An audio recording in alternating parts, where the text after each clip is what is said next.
Bring it up, up. Bring it back, bring it back, bring it.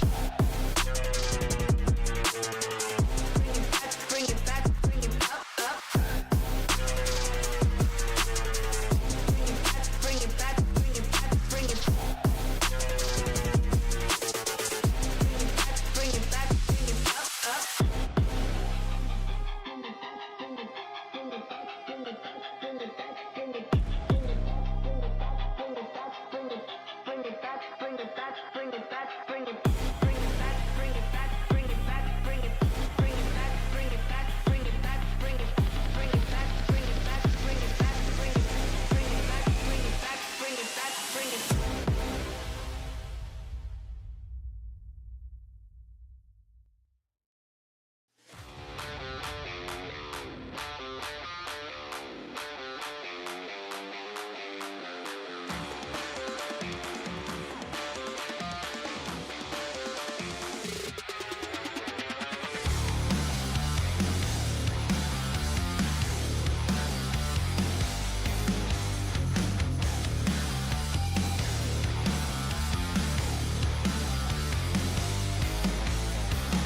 bring it back, bring it back, bring it back, bring it back, bring it back, bring it back, bring it back, bring it back, bring it back, bring it back, bring it back, bring it back, bring it back, bring it back, bring it back, bring it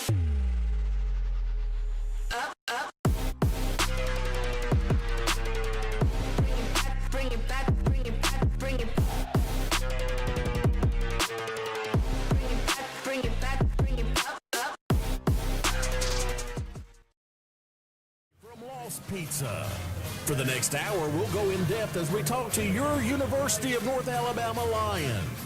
UNA Football Night from Lost Pizza is brought to you by Lost Pizza Shoals, Burnley Spine and Sport, Singing River Brewery, Alabama Health Guidance, Renaissance Eye Care, Turbo Coffee, and Brown Equipment Company. Live from Lost Pizza in historic downtown Florence, here's the voice of the Lions, Benjamin Ray. Hello, friends, and welcome into the first edition of the 2025 Football Night here at Lost Pizza Shoals. I'm Benjamin Ray alongside Brian Neese. Coming up in episode 1, we're going to chat with head football coach Brent Dearman. Jaheim Ingram stops by, Ari Patu as well. Brian Neese, my friend, you are back for year number 11.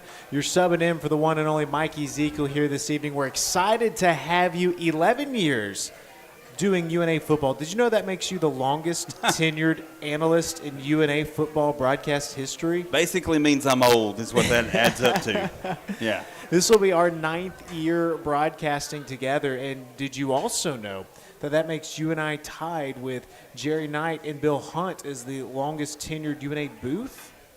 I did not know that. Thank you for making me feel even older with that. But it has been an honor to sit beside you these 9 years, I guess, 11 in the booth. But to be able to share the booth with you for 9 years, it's been an experience. We've had a lot of fun in those 9 years. It feels like just yesterday we did that first game together back in 2017 against Texas A&M Commerce. Yeah. You get the first year of Division I. All the fun up to this point will be up in Kentucky and Bowling Green on Saturday. I can't wait to get started. It was probably this weekend where it really hit me. Week 0 started, and for the first time in 2 years, we didn't play week 0. We got to sit back, watch some football. The weather changed, and it hit me. It is football season. I woke up this morning, walked outside, and it felt like football season, and so that got me excited. I was sitting in the recliner last weekend, flipping through channels, watching football, thinking exactly what you just said. It's kind of nice to be sitting at home in week 0, but I'm excited to get it started. That week 0 always comes in a hurry. The team has been practicing for several weeks. We'll kick off the season against Western Kentucky out of the Conference USA on Saturday, 6 p.m. kick. Brian and I, the whole gang, will be up there. But, Brian, the 2025 football season has arrived. We're both super fired up for it. We're going to dive into it, kind of give you a season preview here this evening. But year 3, there's some familiar names that we're going to chat with tonight. And when you start going down the roster and you see some of these big names, Jaheim Ingram, Ari Patu, Juice Allen, you start getting pretty excited. Yeah, it's names and the caliber of player that they are, that this team has, makes you excited. It gets you excited to see what this team has the potential to do on the field this year, and I'm excited to get it going. I know, Saturday can't get here quick enough for us, but especially for the players and the coaches, they've got to be chomping at the bit for Saturday to get here. We'll head up to Kentucky on Friday, kick it off Saturday at 6 p.m. It's enough of Brian and I chit-chatting. Let's take a time out. When we come back, the head football coach, Brent Dearman, will join us here at Lost Pizza Shoals. We'll step away. You're listening to UNA Football Night on 93.9 The Score.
fantastic atmosphere.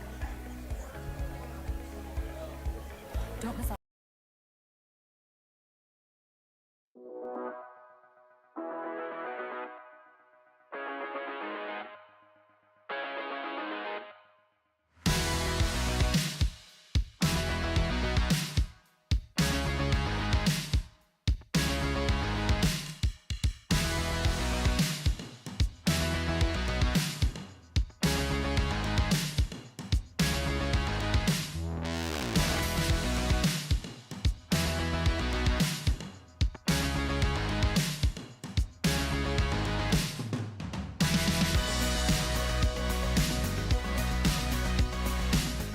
Friends, welcome back down to Lost Pizza Shoals here in beautiful downtown Florence. Benjamin Ray, Brian Neese. We're joined now by the head football coach at the University of North Alabama, Brent Dearman. Coach, an incredible turnout. You got your entire coaching staff here.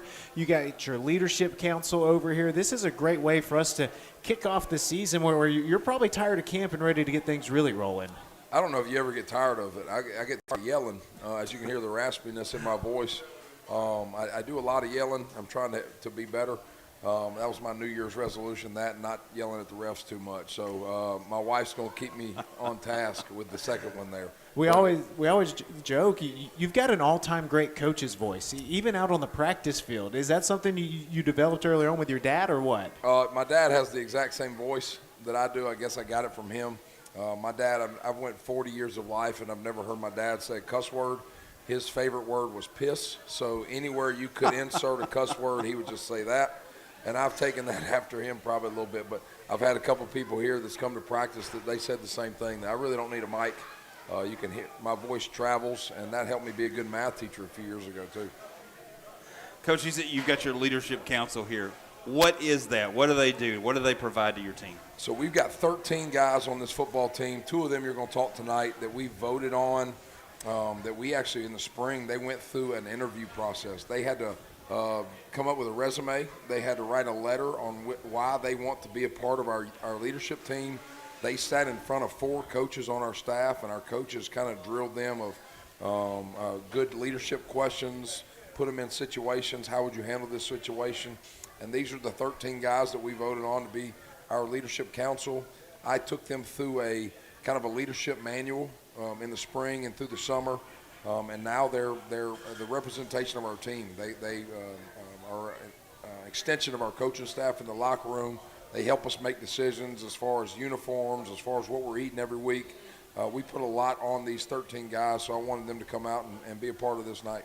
Coach, what's impressive to me about the group of guys that are here right now is you got some upperclassmen. You got, I think that's Leo Glover over there, redshirt freshman, Ryan Walker, another young guy. You've got a good mix of classes represented on this group. We do. We try to mix it up with offense and defense. We've got a couple specialists on it as well. Jack Rice made it as a specialist. We've got a couple guys that play all 4 special teams groups that they may not be a starter on offense or defense, but contribute in the 4 special teams that we do. So we've got Leo being a redshirt freshman all the way up to seniors like Juice. Colin Wright's in the building. I see Ryan Walker, got a couple of linemen on it. DC Tapscott's in the room tonight. And a couple more are going to be showing up. There's Ari there, so a few guys are starting to pop in. All right, coming out of camp, week 1 is here. The opening game for you guys. Everybody wants to know, how do you come out of camp as far as injuries go? What's everybody look like as we get ready for game 1? Well, we're pretty healthy. That's your biggest scare as a coach in spring ball and in fall camp is you need to do enough physicality, enough hitting, but also stay healthy enough that you can go into game 1 and be your best version of yourself. So I think we're pretty healthy. It's tough to get a gauge of who you really are when you play against yourself. Everybody's undefeated. Everybody's got conference championship and undefeated season hopes. So we get a great test with a great opponent this upcoming weekend, but really excited about it. Give you another stat that you may have forgot. Brian Neese was calling Brent Dearman games a few years earlier than the stats you caught out. So that may tell you a little bit of his age as well. Thank you for that. I appreciate that. All right, Coach, so let's jump back. Last season ends, you go into the off season, and let's start with this. Coaching staff, you got a mix of guys that have been with you since day one. You've got some new faces as well. Kind of take us through the evolution of this year's coaching staff in year 3. You know, returning Brock Caraboa as our defensive coordinator gives us a consistency on that side of the ball. Brock coaches with passion, is very detail-oriented.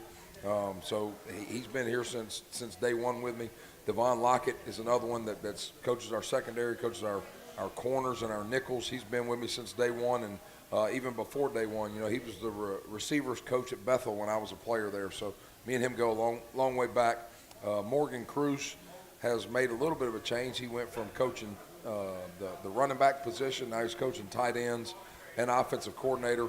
And then Luke Roth is our last holdover on staff. Luke Roth does our special teams and does a fantastic job, was a punter at Bethel when I was a player there. And then get to the new guys. What I first wanted to do was bring guys in that cared about UNA, that had a love for UNA. And the 3 guys that I hired that have ties to UNA, you couldn't have found better people. I mean, Steve Carter, the legend of Steve Carter lives throughout northwest Alabama. I've heard many people that's told stories about how he whipped their behinds back in the day plenty of times. He's had great stints here coaching championship caliber teams. And then all the stuff he brings to our team off the field as far as the wisdom he brings, the Manhood Monday stuff. He taught our players how to tie a tie, change their oil in their car, change a tire. So he's so valuable to our staff. The next one's Mike Johnson. I brag on him all the time that Mike is on the Mount Rushmore of UNA football. If there was 4 faces up on the side, that he's one of those 4 for sure. And he brings an element to our offensive staff where he's a former he is a Hall of Famer linebacker, but he gets to tell our running backs how linebackers fit so they can help the offensive line getting those blocks and hanging those linebackers a little bit off the double teams. Ben Thomas is the next one. Ben Thomas played offensive line here, G8 here, played and coached with Coach Wallace, coached with some of the greats that's been around here, was here during the championship run as a GA. So having him come back, and he's a Central Alabama guy, played here, grew up here, has so many ties to this area, and he loves UNA, and he's a phenomenal offensive line coach. So those are the 3 with the ties, and then we brought in some guys that got more ties to probably me. DeAndre Irvin is our new safeties coach. DeAndre played for me at Arkansas Tech, was a great safety for the Wonder Boys over there, Fairhope, Alabama native. So he's going to help in recruiting in the state. KJ May is our receivers coach. KJ is a Mobile, Alabama guy, played at Murphy High School, goes on and plays at Minnesota for Jerry Keel, was the leading receiver his junior and senior year at Minnesota, and then goes on and plays a few seasons with the New England Patriots and Tom Brady and Bill Belichick. So just brings a wealth of knowledge at that position. Another guy that is new to our staff is Craig Schurig. Craig is a 22-year head football coach at Washburn. So I'm able to bounce so many things off of him, not just coaching quarterbacks, but overall team. Coach, what do you think about practice today? What do you think about fundraising ideas? All kind of things that he's been able to help and bring to our staff. Then we got a lot of guys that are returning. Kyle Persons is in the room tonight, is helping out defensive line with Coach Carter. Ben Hamner is a huge part of our staff. And a lot of people don't know this, but as of today, I think we've got 19 commitments in the 2026 class already, and Ben's a huge part of that with recruiting. And that brand new stadium helps out a little bit in recruiting now as well. So we'll be our best high school recruiting class we've had. And then we've got a lot of other guys. I think they're breaking down the film right now from practice we just finished. You know, it's so impressive. That's about the 2nd or 3rd time I've heard you go through that spiel, and you never check up. You never forget anybody. It's so impressive. Well, it helps that you've got the computer screen pulled up in front of me. I wasn't going to out you. I'm cheating a little bit. But the other times I didn't have that. I'll say that. Today's the first time I truly got to cheat a little bit. But, you know, when you work with these guys every day, it's tough to – I just go through in my mind each position group. That's what really helps me out. We take the field Saturday in Bowling Green at Western Kentucky. Fans tuning in, fans up there, what are they going to see from this team on the field Saturday? You know, I think they're going to see a bigger, faster football team. You know, a guy that I need to shout out that I don't think he's in the room, Coach Tiger Jones is our new strength coach. I think you're going to see his impact on this football team with how big we are, how fast we are. We have the GPS units that we're able to track the speed of our guys. We've got 3 guys on our football team that's hit over 22 miles per hour. We've got, I think, 15 plus that are in the 21 miles per hour range. So we're a faster team. We're a stronger, more explosive team. We've done a good job recruiting bigger human beings as well. So I think we're going to see a Division I caliber, size, and speed football team. He shared with me some numbers, Coach, and the number of guys that made jumps from bench pressing barely 225 to 300 to 400 pounds, the number of 600-pound squatters that you have, and seeing that change in the weight room. Have you seen that progress take its form in the field? I think so. Sometimes I remember back as a player, the guy that was the biggest, strongest guy in the weight room usually wasn't a very good player. But he's doing a great job of teaching these guys how to transition that onto the field, where it's not just slow power, where a lot of times you see a guy that benches a lot is just a big-chested guy that doesn't have explosive power. We're translating that to explosive power. We're moving the bar with speed. We're moving the squat rack with speed. So these guys are learning how to use that force that they're learning onto the field. You mentioned the new stadium. How big is that for you as far as talking to recruits about it, as far as getting your own guys fired about it, and you yourself even? Oh, it's night and day difference in recruiting. I mean, previously there were times that we would bring recruits on campus that there may have been something going on at Briley, or there may not been any logos out on the field, or a light may have been out, the scoreboard may have been out at the time, that we may have just said, you know what, we're going to find a way to skip that part of the recruiting. And now you have something that you can take people onto the new surface. We can work with the construction folks. We've taken guys out with hard hats on and let them stand out there on the field. And you just sell a vision that's actually showing up now, where previously you were selling a vision where no one ever got to see it. And it's easier for recruiting. Our current guys are getting fired up about it. I mean, I get to look out my window and see the steel beams going up right now. To see the size of that massive scoreboard that's starting to go up right now. I mean, it's really fun time. It's crazy. I missed some time this summer when my son was born back in May, and I feel like I left the office and we had a big hole. And I come back 2 weeks later, we've got beams up, we've got a press box, you've got concrete going all the way around. It's been really great to see this stadium take shape, and it kind of makes this year hard, knowing we got one more year till we can get into that, Coach. But just all these changes from the practice facility to this, has it also kind of rejuvenated the guys as well, with them knowing what's coming?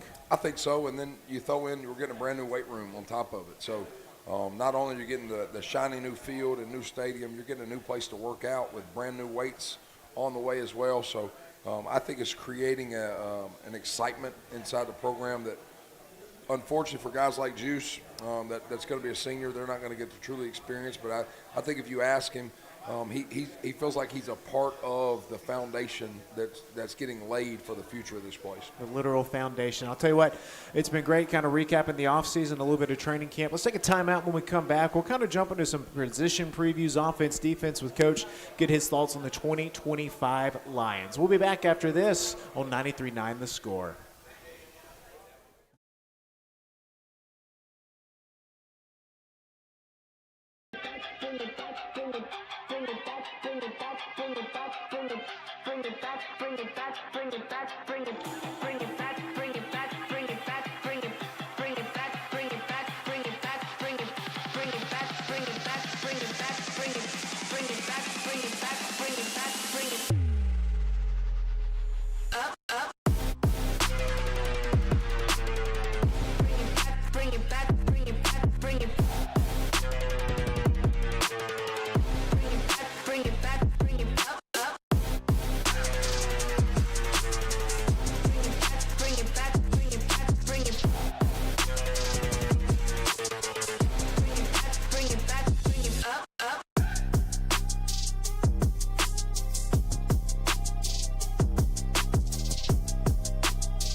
Kick off the 2025 football season down here at Lost Pizza Shoals. Benjamin Ray, Brian Neese on hand for the first episode of UNA Football Night, catching up with head football coach Brent Dearman in year number 3. And coach, non-football question. What's your go-to pizza here at Lost Pizza? I'm an Otis guy. Otis. I like the meat lovers. Normal crust, not the thin crust. It's tough to beat. I'm a beekeeper where you got that honey drizzled over the pepperoni. Is that the one that's not on the menu? I've been told it's coming to the menu because it's been so popular. But that I was a pie guy. My wife makes fun of me for the way that I say that, but I have transitioned. That was a little weird why you said that. I was a little uncomfortable with that. Brian, can I put you on the spot? I would love to. You've eaten here a couple of times. I'm an Otis guy. Otis guy, all right. Just like Coach, yeah. Well, see, me and Brian are a lot alike. That's why I shaved my head and beard the other day. I didn't realize the influence I had on this guy. My wife chewed me out and said I looked like I was 12, so I had to grow the beard back out. I'm a fan of the beard all the time, so it looks great, Coach. All right, 2025 football team, Coach. You talked about kind of the offseason progress, and let's jump into the offense where you got some quarterbacks back. Ari Patu's back. You got some skill guys back as well. A lot of depth up front, I noticed, just looking at the two deep. A lot of familiar names. What do you like about this offensive unit so far? There's a lot of experience on the offensive side of the ball. You're looking at Gage Saint's been a 2-year starter coming back for his third year. We brought in a transfer center in Drew Lawson that was the starting center at Southern Miss last year. Whit Mitchum has played a lot of football these last 2 years here. If we can keep him healthy, that'll be even better. Ryan Walker started 12 games as a redshirt freshman, was a freshman All-American last year. So we've got a lot of experience on the offensive line, and then the extension of the O-line. He always gets mad when I say it this way, but Caleb Headley is just an extra tackle that can catch a pass every now and then. I don't see him in the room tonight, so I can say that. He gets mad at me sometimes, but having a 4-year starter at tight end just brings so much security to a quarterback, knowing that you've got that big 6'5" guy that you can always dump the ball to. Tanaka Scott is a 12-game starter last year, coming back as a 6'4.5" receiver. We brought in a transfer receiver, return specialist. Justin Pegues was an all MAC return man last year, and he's playing slot receiver for us. He's going to be a senior. Justin Luke's going to be a senior at receiver. KJ Fields is a junior. So we've just got a lot of depth of older guys on the offensive side of the ball this year. That's huge when you've got depth on that side of the ball, especially offensive line, and now you're talking about with the receivers, where you've got guys who can step up if needed. That's a huge plus, a huge weapon for your team.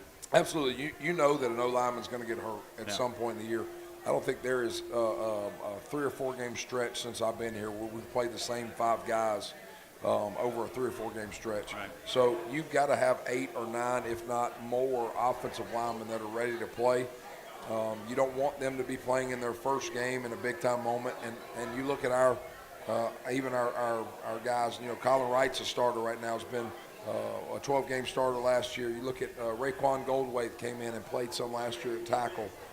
We've got a lot of depth on that offensive line. That's a good feeling to have. Speaking of depth, Coach, it jumped out to me, your running back room, where you got Juice, who's quickly become one of my favorite players the last 2 years. You got the new guy in LT Sanders. You got Jalen Fletcher, Roderick Taylor. Oh, J.D. Daniels back. He's flying around. I mean, it feels like you're going to have a hard time with that rotation almost. We've got to find ways to get those guys in the game because they're all special at different things. Juice and LT are probably the every down backs on our football team. You look at a guy named like Jalen Fletcher that won, I think, the Freshman of the Week award 3 times last year. His big playability. You go back to 2 years ago and a fresh Jalen Daniels at the start of that season, especially the game he had against Chattanooga at the home win, getting him back healthy. Rod Taylor is a young guy in that room that I bet you if you ask Juice here tonight, Rod's a guy that is ready to step up into a bigger role once those older guys leave, once those seniors leave. And Kingston Lowe's in the running back room. He's a big back, 230-pound running back. So it's a very talented, but a lot of guys are in that room. We've got to find ways to get all them guys the ball. You mentioned Jalen Daniels. Everybody knows we don't have to go back and rehash what he's been through, but the way he has been able to overcome, it's just an amazing story. Ben brought up earlier that Tiger talked to him about how many guys on our team are squatting 600 pounds. Mm-hmm. Jalen Daniels is one of those guys. Wow. And you think back, that guy broke his leg in 2 spots 2 years ago. It didn't heal right. They had to go back and re-fix it. He had 2 different surgeries where the tendons in his toes, because of that injury, curled up, and they had to go cut the tendons to straighten it back out. So he's had 4 serious surgeries on that one leg, and for that leg to be squatting 600 pounds, and he's the fastest player on our football team of over 22 miles per hour. Wow. It's unbelievable what the kid has been through and the resiliency that he shows and the fight he shows every day. He got honored at the Dale Murphy banquet dinner and auction the other night, and I thought it was incredible seeing the crowd reaction to him and kind of the way he took it all in. That's part of what makes things so special here at North Alabama. Jumping over to the defensive side of the football, coach, and again, some familiar names. Jaheim Ingram, he's here tonight. E.J. Colbert, he's been along for a while. Big Ox, Caleb Brown, and then you got the new faces as well. What have you liked about that side? You know, the defense is probably a good mix more than even the offense of new and old. You know, Jaheim, a big boost for us, not only having Jaheim back, but bringing back Ox with this new JUCO rule. I think Jaheim would tell you it's nice to have that big guy beside him for another year. He's a guy that it'll be the first time that I honored a guy on senior day and then not have to do it again the next year. So he's already got his senior day awards from last year. We brought in a transfer D tackle from Kansas. Lance Bassett is going to be another 300-pound guy on the inside. We've got a lot of new faces at defensive end, but one that is our fan base will remember is Fred Veely. Fred's another guy that was a freshman last year that played a lot of football as a freshman, causes a lot of havoc on that defensive line. I think he won one of those Freshman of the Week awards in our conference last year. Then you move back to the linebacker spot. That's a spot that you're going to see probably more new faces. One guy that we took from safety down to linebacker is Jabari. Jabari, first game last year, knocked SEMO's quarterback out of the game because of how violent he plays. He just kept eating and kept putting pounds on, so we had to put him down the box. He's about 230 now. Seth Hampton is the leader on this team, going to be a Mike linebacker for us. And then Tango McCulley is a junior college kid that we brought in that's a very violent football player. Bishop Burkhalter is a true freshman that's going to play a lot of reps this year. His brother's a senior tight end for us that's going to play a lot. Then on the back end, the steady Eddie's Jermaine Ray. Jermaine Ray played man-to-man on the best receivers in our conference last year. I think he's one of the best corners in our league. B.J. Dilworth is a new face that a lot of people need to start learning his name. And then the safety-wise, we're going to have a lot. There's a lot of new faces, but young faces. Leo Glover's one of the safeties that you're going to see playing a lot of football for us. Cam Jamar, Cam's dad, played in the 90s era of great UNA football, so Cam has a love for UNA more than most of our players do. So it's a good mix on that side of the ball of old and new faces. Yeah, I know you've got the moniker maybe of an offensive guy, but I've seen you on the sideline. When there's a big defensive play, Brent Dearman's not afraid to get fired up over there with Absolutely. That. I'm no bias towards either side according to big plays. We yell at these guys enough for negative things. They get chewed out in this world enough. Negative things happen. Adversity happens. They need to get loved up that hard too. And that's a big thing I learned from my dad. I got to get just as excited, if not even more excited, when they do great things. Then when they make busts and they make mistakes, they miss a tackle, they drop a pass. They didn't mean to drop that pass. Now we can coach them and get better, but I want to know when they make that big catch that I'm going to be there for them. It's definitely fun to watch on the sidelines. And, Coach, that's a great breakdown. You jump through both sides of the football, and now we got a couple of dudes from both sides that we're going to chat with. You got people to visit with, probably some more pizza to eat, I think. Got a few more slices of Otis waiting on me. A few more slices. So when we come back, we'll catch up with number 44, Jaheim Ingram. We'll be back after this. We'll take a break on 93.9 The Score.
Benjamin Ray and Brian Neese back with you here at Lost Pizza Shoals. We'll be out here every Monday night during football season talking UNA football here on UNA Football Night. Come out, join us, eat some of the great pizza, the best pizza in the Shoals. And, of course, you can catch the show on 93.9 The Score as well as our social channels. And for the first time ever on the Varsity Network app. Pretty excited about all the different ways we're bringing you this show here this evening. And we appreciate Brian Neese filling in for Mike Ezekiel tonight. Brian, if Mike's listening, he might have gotten Wally pipped. No, I think he's going to be just fine. I think he'll be back next week. Hope he's feeling better, but this seat is his. We appreciate you filling in. And the man sitting next to us, he is now a junior at UNA. It feels like just yesterday he was a young freshman out there making his debut in the FCS kickoff. We've got Jaheim Ingram, team captain. He wears number 44 in honor of Ronald McKinnon, one of the all-time greats. Jaheim, man, third year at UNA, where has the time gone? Man, it's flying by. I mean, like I told you earlier, it feels like yesterday I had my family up there. I was signing to UNA. You know, everybody was saying, where you going, where you going? And then I just kind of pulled the hat out of the bag and surprised them like, oh, yeah, I'm staying home. You know, I also got to ask you this. You scored your first career touchdown at North Alabama last year, a little scoop and score action. Do you feel like the pressure's on for you to score again this year? Absolutely not. You know, as a D lineman, it's your dream to score a touchdown. You envision it every day. But I think as long as I do my job, you know, my boys come through, make their plays. I make my plays when they come to me. I think we'll be fine. All right, so we're ready for week one. We're just a few days away from Saturday getting here. What's going through Jaheim Ingram's mind right now? As we sit here on Monday night, are you just itching? Are you just ready to go for Saturday? Man, I'm itching. Fall camp was long this year. It feels like the longest fall camp we've ever had. Today at practice, before we started, I actually told the guys, like, hey, man, it's over. We can love each other now. You know, we're here to help each other. We all coming together to face the common goal at this point. So Saturday, I'm going to just, you know, I'm going to wake up. I'm going to be energetic. I'm going to be fired up. I'm ready to go. You know, a lot was thrust on you your second year, especially the pressure of wearing 44 after a guy like Philip Osai. Now, as a junior, how do you feel like you've just continued to grow from a leadership perspective? I kind of feel like I've grown into that role, per se. It took a lot of prayer, you know, a lot of talking with my family and all. But I feel like there's no pressure now. Like, everybody knows what I'm capable of. It's just on me to go out there and do it and not overcomplicate the assignment. I love asking players this question. What is Jaheim Ingram like before the game? You are an hour before taking the field. When I played, I always got tired. I was ready for a nap, and I was that guy. They had to wake me up. Still do in the press box. They still do in the press box, yes. What are you like when it's an hour before the game? What's going on with you? An hour before, I'm envisioning, man. I'm envisioning making that sack, that tackle, that play. I'm envisioning holding that double team, my linebacker shooting the gap and making the hole. But most of all in the locker room, I would say I'm the guy that they look at like, hey, calm down, man. Because I'm more cool, calm, and collected. You know, I don't really get nervous until we take that first snap. When we take that first snap, it's over with. I'm locked in. I'm ready to go. I'm talking, communicating, let my boys have it. Take us into the defensive line room as a whole. What do you like most about this group? It's a brotherhood, man. There's no agendas. There's no hidden adversity. You know, we all love each other. We come together. We accomplish goals one at a time. And the thing about this D-line that's different from the others is we actually communicate with each other on the line. Like, that's such a big difference. How do you handle, or maybe the better question is, how does that room handle adversity when it comes? Because over the course of a football season, that's going to happen. It happens to every single unit on the field, happens to every single team. How do you guys handle something like that? I think we like having our backs against the wall a little bit. We kind of look at ourselves as the engine that keeps the team going. You know, we're the bad guys on the team. So being in those situations, I think it kind of takes our play up a little bit.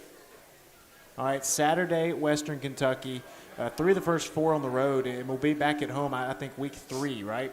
So, UNA fans, why should they be excited about the 2025 Lions? We always talk about restore the roar when we come to these things. You know, people talk about all the past championships. I think this upcoming group of guys is probably the guys that catapult this program to that level at the Division I level. And I'm just happy to be a part of it, man, to be honest with you. What are the goals this year? Obviously, a league championship, that's obvious, but what are some goals that you guys have defensively this year? We want to be the best we can be. We want to be number one at everything, sacks, TFLs. We pulled up the stats from the 3 national championship teams when McKinnon was there, and we looked at those numbers and we set marks. Like, I think one year they had 98 TFLs, which is crazy. Wow. But Coach Persons, who was over there, he believes in us. Coach Carter, they believe in us. They believe we could be just as nasty as those guys were. Jaheim, the time has flown. It's time for us to take a break. I know that this won't be the last time that we talk with you, and I hope it's for like a strip sack in the end zone where you get the sack and the touchdown this year. Can we make that happen? I told you, I think I told you at media day, I said, I scored a touchdown this year. Y'all might see a backflip back. We're gonna No pressure. Hey, I got y'all, though. We'll take it. Jaheim Ingram, thank you for stopping by. Coming up next, the quarterback Ari Patu joins us here at UNA Football Night from Lost Pizza Shoals. Back for more on 93.9 The Score after this.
Week 1 of UNA Football Night at Lost Pizza Shoals rolls on. This hour is flying by. Benjamin Ray, Brian Neese. We're excited to welcome in starting quarterback Ari Patu in his second season from Folsom, California. Graduated from Stanford, joined North Alabama last year. Back for year number 2. Ari, thanks for joining us. How you doing this evening? I'm doing great, man. Thanks for having me. Appreciate that. And what kind of pizza did you go with over there? I think we got, I think it was the barbecue chicken is what, my boy Juice ordered. Now, I asked you this day one of camp. You know, you're from California, right? West Coast kid. You come to Alabama. What is the most Alabama thing you have done since you arrived here last summer? Okay, this is a great question. So actually, I would say hunting. So I grew up, we didn't hunt, we didn't fish, we did none of that. So my fellow quarterback and teammate DC, we had a bye week. I was injured, so he took me up to his farm up in Tennessee, and we went buck hunting with I think it was like a crossbow. We ended up getting one down and, hanging it up by the Achilles and skinning it, getting the meat off, which is crazy. But I say that's the most southern thing I've done for sure. I like it. All right, the heat and humidity. That's different. There you go. There you go. That's it, isn't it? It took a little adjustment too, but yeah. I can imagine. We're a little bit better now. I don't think you ever truly adjust. No. All right, last year, I mean, you hit your stride against number 21 Illinois State, 328 passing yards, a touchdown, also had a rushing score. But the unfortunate thing, while you were kind of leading that comeback, you hurt your wrist and missed the rest of the season. Just how tough was last year? Take us through the recovery and kind of what you went through with that. Yeah, last year was a year of growth. I think we started out pretty rocky the first 2 games. Game 3, I started feeling in a groove, in a rhythm with the offense. I think we started to click a little bit more. And obviously, like you mentioned, the wrist happened. And it went from 100 to 0 pretty quick, going into rehab and recovery. But it was a time for me to, see who I am as a teammate when I'm not on the field. It's time for me to get to know some of my teammates a little bit better, off the field, growing with them. I think I felt a little bit less pressure to watch film at that point and more of an opportunity to go and get meals with guys and sit down with guys and give guys rides if they need it, just to get them to know them, take that advantage of the opportunity to get to know them off the field a little bit more. How do you grow as a player when you want to be out there? Obviously, you want to be, calling that play out there. You want to be taking that snap. How do you grow as a player who can't be out there on the field? You can't be out there with your teammates. I think at that point it's just mental. I think even when you are a player, taking mental reps, envisioning yourself in successful situations, envisioning plays is huge. So it's the same thing, I think, even more at a magnified level when you're not playing. That's all you have really are mental reps. So you still watch the film, you see the reps. I love standing behind the quarterbacks when I'm not going so I can see it from their point of vision. And you just grow in that way. And you also grow. I took some time during that stretch to get to find a church family here in town with Church of the Highlands. So not only growing in the sports field, but growing spiritually as well, which I think, all those things are combined.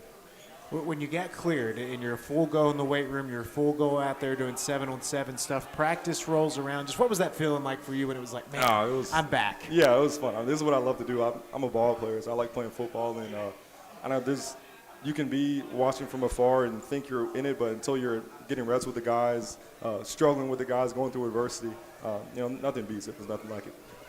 You've played football for a long time. Obviously, you know the game well. Do you still, though, get butterflies when that clock hits 0 and it's time to go? Do you still have at least a butterfly or two? Absolutely. I would. That's the best part, though. Yeah. I would hate it if I didn't. That's awesome. I love that. Break down this UNA offense for us. So what has stood out to you throughout fall camp? Yeah, I think we're a very dynamic offense. We're going to find ways to get the ball to our playmakers in a lot of different looks. We want to be a fast tempo, but also know when to slow it down when we need to. And we're going to put a lot of trust in the guys up front, not only in pass protection, but in the run game.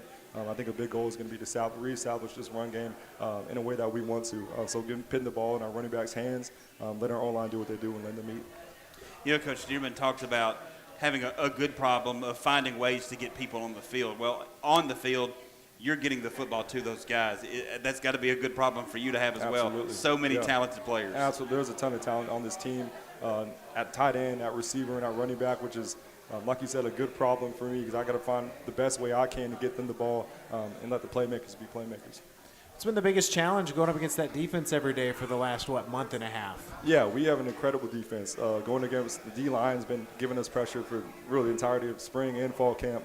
Then you throw the DBs and the linebackers on top of them, man. I think we have a lot of depth and a lot of talent. I think Dearman detailed that in his talk in terms of the personnel we have. And I don't think I'll say this, I think that the defense that we see every day is iron sharpening iron for us as we head into the season. And then you're a little protected in practice, right, with that red jersey. Are you ready to get that off as well, and so you can really get out there and cook? Absolutely. There's kind of levels to what real football is. I think there's 7-on-7, which is kind of close. There's 9-on-9. You had a little bit of O-line and D-line action. There's team, but we still have the red jersey, but there's nothing that replaces real football. And live bullets are flying, and that's what you play for. So.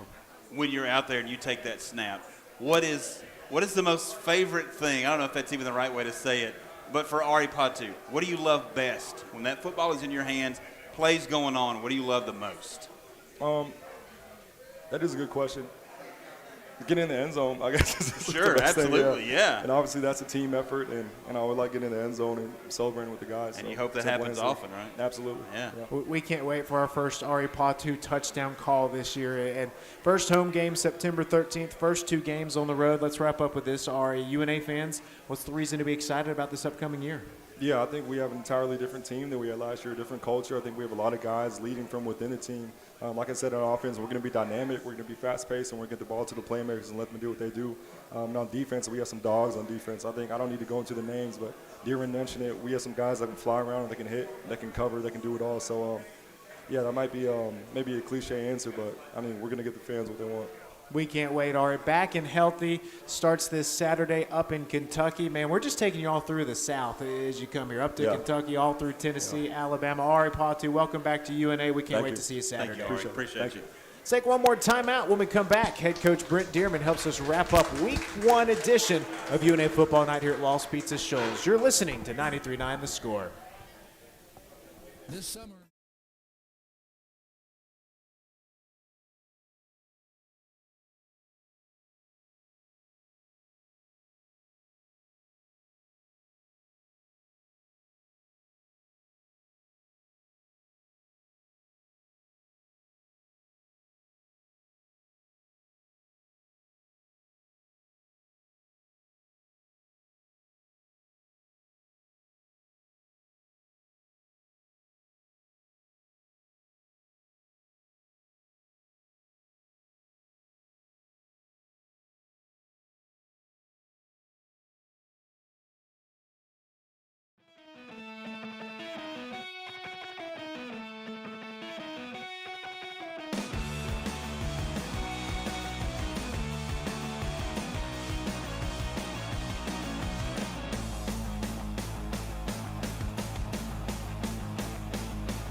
It's time for more UNA football talk here on UNA Football Night from Lost Pizza Shoals. Benjamin Ray, Brian Neese, we welcome back the head football coach Brent Dearman. And Coach, it's hard to believe another season is here. It feels like we just wrapped up last year. We've been through the offseason, and it's even harder to believe episode 1's over. This hour has flown by.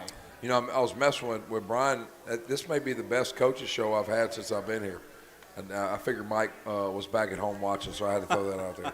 We miss you, Mike. Hopefully Mike's back with us next week. Of course, he'll be with us Saturday in Kentucky. And let's jump in our Burnley Spine and Sport preview. Coach, 6 o'clock, the Hilltoppers, Western Kentucky. They played week 0 against Sam Houston. There's some familiar faces on that team as well. Maverick McIver, we saw him at Abilene Christian the last 2 years. He's there with his old OC.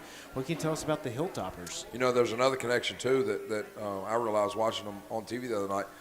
They've got a linebacker named Wester that him and his brother played for us at FAU. His brother, LaJonte, transferred to Colorado and just got picked up in the NFL. He was at Colorado with him, transferred to WKU, and he's a starting wheel linebacker for him. Great player, a heck of a personality. So him and Jabari were at FAU together, so they'll have a little reunion. But great football team. I mean, Maverick was the player of the year in our league last year. I'm sure he's going to show up and remember that we were his only loss last year, so he's probably got a little extra for this game. Their offensive coordinator at Abilene is also now the offensive coordinator at Western. So Coach Helton has always done a fantastic job. I think in 6 seasons he's been to 6 bowl games up there. So they every year, no matter what players he has, he does a fantastic job coaching and getting guys ready to play. We've got 2 guys on our team now from Western with LT Sanders and Travis Collier. So they've got a lot of buddies on the team as well. So it'll be a great test for us early in this season. See, kind of gauge our oil a little bit, see where we're at. I got to imagine this is a long week for you. I mean, I know they're all long at this point, but this week leading up to Saturday, I don't know how it'll feel for you, but for me, it's going to drag. It's going to take forever for Saturday to get here. Yeah, today we had a Monday practice, and usually it's more of a lighter practice in helmets, but because we're not coming off a game, we're not sore.